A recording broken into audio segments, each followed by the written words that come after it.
महाराष्ट्र शासन व बांधकाम कामगार कल्याणकारी मंडळ यांनी संयुक्तपणे बांधकाम कामगारांसाठी विविध योजना लागू केल्या आहेत।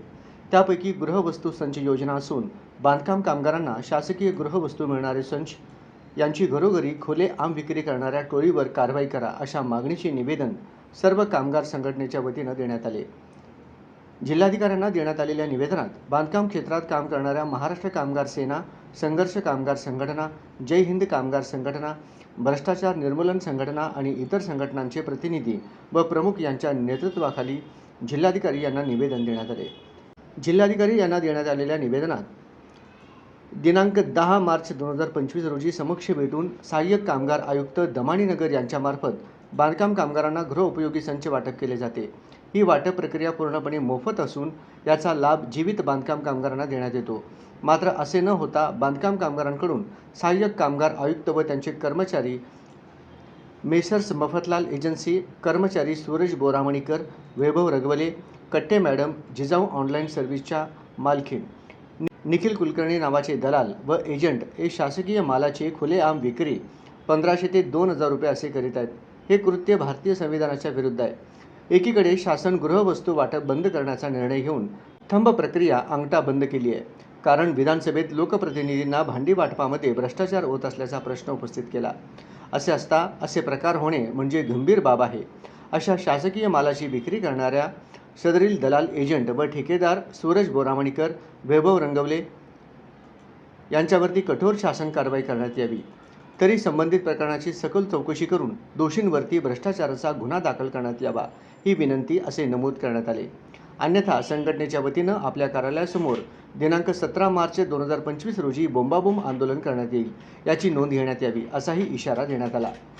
विष्णू कारंपुरी महाराज यांच्या नेतृत्वाखाली जिल्हाधिकारी यांना निवेदन देणाऱ्या शिष्टमंडळात अंगद जाधव, बालाजी सराटे, सुहेल शेख, बाळासाहेब हजारे, अशोक कांबळे, सुरेश उमप, स्वाती माने, मिलिंद इंगळे आदींचा समावेश होता। कॅम्प कुठे आयुक्तांना पत्र दिलं असेल ना तुम्हाला? घेतलेलं आहे का सगळे? नीट सांग खरं तर। ऐक इकडे बघा, तुमचं नाव काय? मला तुमचं नाव निखिल आडनाव कलकुट्टी, निखिल कलकुट्टी, सगर संघ तुमची संघटना आहे का? बस एक मिनिट, संघटना आहे का तुमची? ऐका एक मिनिट, एक मिनिट बापू, संघटना आहे का तुमची? संघटना आहे का? संघटना आहे का? एवढं सांगा फक्त, संघटना आहे का तुमची? किंवा नाही? कोणाचे फोन फिल लावला का? तुमची संघटना आहे का? कोणाची? तुझी संघटना कोणाच्या नावावर घेतलं कॅम्प? संघटना आहे का तुमची? कॅम्प कोणाच्या नावावर घेतले? कॅम्प किती दिलं? पैसे किती दिले? या कशाला टोकनला किती दिले पैसे? पैसे किती दिला? त्याला किती एकाला किती दिले दिला? पैसे? असं पैसे फुकट आहे हो? हा? तिथं मोरा लागलो रातना दिवस आम्ही भांडण करू फुकट द्या म्हणून। तुम्ही आयुषमध्ये कॅम्प कुणाच्या नावावर हे बघा पहिल्यांदा। कॅम्प कुणाच्या नावावर आहे? 12 तारखेचा इथं जे दिलेलं कॅम्प कुणाच्या नावावर आहे? कोण घेतलं एवढं सांगा। घेतलेलं क्या आता कोणाचं नाव? कोणाच्या नावावर आहे? कॅम्प रिक्सर घेतलाय ना, मग तुला काय घाबरायची गरज हा. नाही। काय करायचं? कॅम्प कुणाच्या नावानं होता? काय होता? संघटना कुठली आहे? बोल इकडे द्या बाबा. अरे आपला आयुक्तांचं लेटर आहे काय? आपल्या ऑफिसमध्ये लेटर असलं तर दाखवा. ही दोन नमस्कार, मी विष्णू कारंपुरी महाराज, महाराष्ट्र कामगार सेना व बांधकाम कामगार सेनेच्या सर्व कृती समिती, संघर्ष समिती यांचं पूर्णपणे एकत्रित काम करत असतं संघटनेपैकी मी एक आहे। या ठिकाणी दिसून येतं आपल्याला की भांडी वाटप या ठिकाणी चालू आहे, घरामध्ये म्हणजे घरामध्ये चालू आहे। त्या देगावच्या एका समृद्धी हॉटेलच्या पुढे गेल्यानंतर डोकळे वस्ती, काय डोबळे वस्ती आहे का? डोळे वस्ती या ठिकाणी चालू आहे। हे पाहता आम्हाला असं दिसून येतं की बांधकाम कामगारांना बांधकाम किट देणं किंवा भांडी देणं बंद करा अशा प्रकारचे वेगवेगळे माध्यम सांगत असताना त्याच्या संगनमताने ठेकेदार सूरज आणि वैभव या दोघांच्या संगनमताने सहाय्यक कामगार आयुक्तांच्या सहमतीने या ठिकाणी पुढे चाललेलं दिसतंय। या ठिकाणी प्रत्येक कामगाराकडनं 1000 ते 1500 रुपये घेण्यात येतं। एका त्या ठिकाणी शांताबाई वाघमा, काय नाव आपलं? शांताबाई यांनी सांगितलेलं आहे, बोलले शांताबाई यांनी सांगितलेलं आहे, त्यांचा नंबर आहे ते 31 नंबर, ते कागद दिलेलं आहे, त्याच्यावर 1200 रुपये घेऊन त्यांचे मिस्टर सांगतात, जाणकार माणूस म्हणून। यावरून या संपूर्ण बांधकाम कामगारांच्या कडून अनाधिकृतपणे अमानुष गरिबांना लुटल्याचं काम, गरिबांना आधार देण्याचं काम सरकार करत असताना या ठिकाणी दलाल ठेकेदार आणि सरकारी सहकारी सहाय्यक कामगार आयुक्त कार्यालयातील सर्व अधिकारी कर्मचारी आणि सहाय्यक कामगार आयुक्त लुटालू गरिबांना लुटण्याचं काम करतात। या बाबतीमध्ये ताबडतोब कारवाई करावी, नाही तर आम्ही संघर्ष समितीच्या वतीने आम्ही स्वतः जाऊन पोलीस स्टेशनमध्ये गुन्हा दाखल करू असं जाहीर करतो। जय हिंद, जय महाराष्ट्र। रोल नमस्कार, मी विष्णू कारंपुरी महाराज। आमच्या बांधकाम कामगार क्षेत्रात काम करणाऱ्या सर्व कामगार संघटनेचे नेते या ठिकाणी आहेत।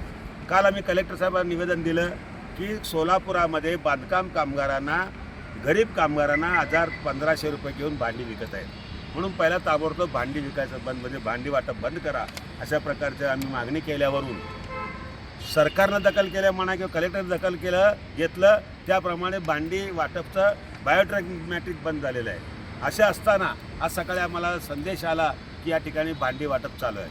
प्रत्यक्ष जाऊन पाहिले असता देगाव परिसरातील ढोबळे वस्ती येथे अत्यंत गंभीर बाब समोर आलेली आहे की त्यामध्ये त्याच्या एका घरामध्ये जवळजवळ 1500 पेट्या तिथे आहेत। सरकारी माल त्याच्याकडे कसं काय म्हणून आम्ही चौकशी केली असता भांडी संच त्या ठिकाणी पडलेला आहे।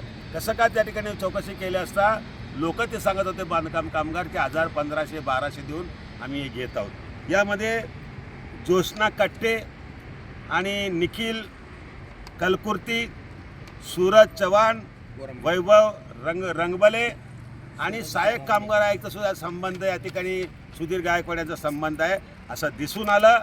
त्याचबरोबर आम्ही त्या संबंधामध्ये कामगार मंत्री माननीय फुंडकर साहेबांशी बोललं, कामगार उपायुक्त कुंभार साहेबांशी बोललं आणि या बाबतीमध्ये कलेक्टर साहेबांशी बोलून निवेदन दिलेलं आहे। उद्याच्या आत्ता याच्या बाबतीत कारवाई व्हावी। त्याचबरोबर आम्ही संध्याकाळी सांगितलं, आमचे जाधव साहेब सांगितल्याप्रमाणे पोलीस केस करू, वाटेल ते करू, पण या चोरांना सोडणार नाही आणि अन्यथा काही कारवाई झाली नाही असं दिसलं तर आम्ही 17 तारखेला याच ठिकाणी बोंब आंदोलन जाहीर करतो। आणि सर्व कामगारांना मध्ये हात जोडून विनंती आहे, कोणी एक पैसा न देता बांधकाम कामगारांनी किट घ्या, भांडी किट घ्या आणि सुरक्षा किट घ्या असं विनंती करतो। जय हिंद, जय महाराष्ट्र।